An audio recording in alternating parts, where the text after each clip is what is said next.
मीरा दिन भर में लगभग 20 लीटर नल का पानी पी जाती। हर बार जब मीरा नहाकर बाहर आती, बाथटब के किनारों पर एक हरे रंग का अजीब सा चिपचिपा पदार्थ जमा रहता। उससे सड़ी हुई मछली जैसी तीखी गंध आती। जब अजय ने इस बारे में पूछा तो मीरा मुस्कुराकर कह देती कि यह उसकी स्किन केयर के लिए इस्तेमाल किया जाने वाला एलोवेरा जेल है और बदबू शायद पुराने पाइपों में जंग लगने की वजह से आती है। शुरुआत में अजय ने इसे ज्यादा गंभीरता से नहीं लिया, लेकिन एक रात उसने कुछ ऐसा देखा जिसने उसके मन में डर बैठा दिया। वह उठा तो देखा कि मीरा बालकनी में खड़ी थी। उसके हाथ में एक बहुत बड़ा मोती था और वह किसी अजीब सी प्रक्रिया में डूबी हुई थी, जैसे कोई अनजान अनुष्ठान कर रही हो। अजय ने घबराकर पूछा कि वह क्या कर रही है। मीरा ने सहजता से जवाब दिया कि वह उसके लाइव स्ट्रीम चैनल के लिए छोटे वीडियो बना रही है ताकि उसकी लोकप्रियता बढ़ सके। उसकी बातों में इतनी मासूमियत थी कि अजय फिर से चुप हो गया। असल में अजय खुद एक मशहूर ऑनलाइन ज्योतिष था। लोग उससे भविष्य, किस्मत और ग्रह दशा के बारे में सलाह लेने आते थे। मीरा हमेशा पर्दे के पीछे रहकर उसका साथ देती थी। एक दिन लाइव प्रसारण के दौरान किसी ने भारी रकम का गिफ्ट भेजा। अजय को लगा कोई बड़ा ग्राहक होगा, लेकिन सामने निकली एक महिला साधिका जिसका नाम था साध्वी नीलाक्षी। नीलाक्षी ने बिना भूमिका के साफ कह दिया कि अजय की पत्नी इंसान नहीं है। उसने अजय और मीरा की पहली मुलाकात तक का पूरा विवरण सुना दिया। 3 साल पहले आई भीषण आंधी तूफान वाली रात, नदी के किनारे घायल पड़ी मीरा और अजय द्वारा उसे बचाया जाना, फिर कैसे मीरा ने कृतज्ञता में उससे विवाह कर लिया। ये सब सुनकर अजय को गुस्सा आ गया। उसे लगा कि यह महिला जानबूझकर बदनाम करने आई है, लेकिन साध्वी की अगली बातें उसके मन में घर कर गईं। उसने पूछा कि क्या उसकी पत्नी बहुत ज्यादा पानी पीती है और क्या वह केवल नल का पानी ही पीती है। अजय बाहर से भले ही शांत रहा, पर भीतर से उसके संदेह गहराने लगे। साध्वी ने दावा किया कि इस समय मीरा नहा रही होगी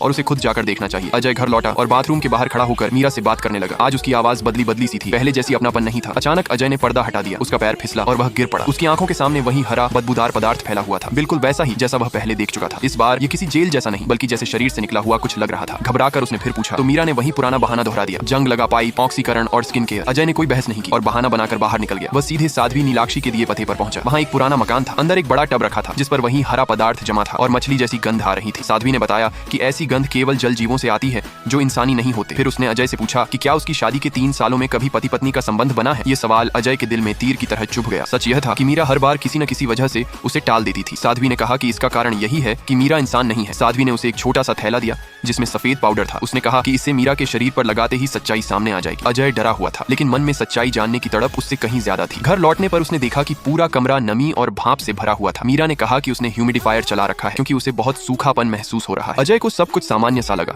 लेकिन घड़ी की सुइयां आगे बढ़ रही थी। रात के समय जब अजय की नींद खुली तो मीरा बिस्तर पर नहीं थी। उसने खोजा तो देखा कि वह फिर से बालकनी में खड़ी थी, हाथ में वही बड़ा मोती लिए हुए। मीरा ने फिर वही बहाना बनाया, वीडियो शूट करने का। इस बार भी अजय चुप रह गया। कुछ देर बाद मीरा ने अचानक कहा कि साध्वी नीलाक्षी उसी की जाति और स्थान से है और 3 साल पहले जो हादसा हुआ था उसके पीछे वही थी। उसने एक अजीब सा नाम लिया और बताया कि उसकी भाषा में इसका अर्थ पवित्र अपवित्रता होता है। अब अजय पूरी तरह उलझ चुका था। कौन झूठ बोल रहा था ये वह तय नहीं कर पा रहा था।